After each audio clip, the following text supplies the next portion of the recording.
Welcome to RANsquawk morning briefing for Tuesday the 15th of December 2009.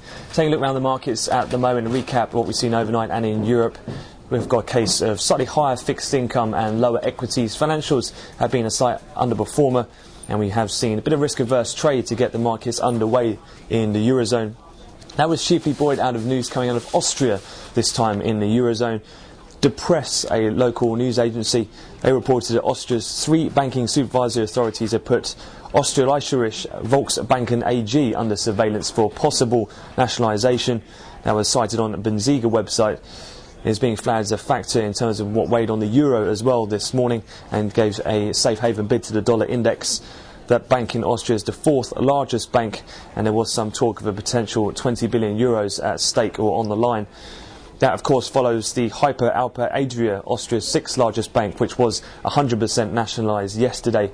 So, a bit of concern in the Austrian banking sector did result in the widening of the credit swap spreads between Austria and the 10-year German benchmark Bund. That also, as well, allied to continued fears in regards to the Greek situation as they continue to address their fiscal deficits and their various cutting measures of their budget. And the spread there between the Greek and Bund also widening this morning. That has given fixed income, as mentioned, a bit of a safe haven bid. And the dollar index did touch a 6-week high, currently trading up around 0.7%. And in turn, financials have weighed slightly on the markets in the equity space. Other than that, in terms of economic data, a couple of important data points we've had out of the UK was the CPI number, which came out at 1.9% on the year-on-year basis. Was 0.1 higher than expected and came out as high since May of this year. However, pretty limited reaction in the markets.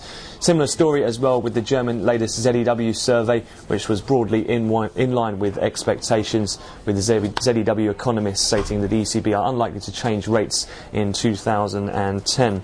Elsewhere, ongoing in Dubai, Moody's, they've come out and said that they placed 4 UAE banks on watch for a possible downgrade. However, again, pretty limited in terms of reaction. In terms of the actual calendar, as we look ahead to the US section, there's a couple of things we're going to be looking for. We'll have the Empire Manufacturing PPI numbers and Canadian leading indicators at 1:30 London time, so 7:30 Chicago. We'll then look out for the TICS data, industrial production and NAHB housing market index, all to come ahead of the FOMC, which will be tomorrow.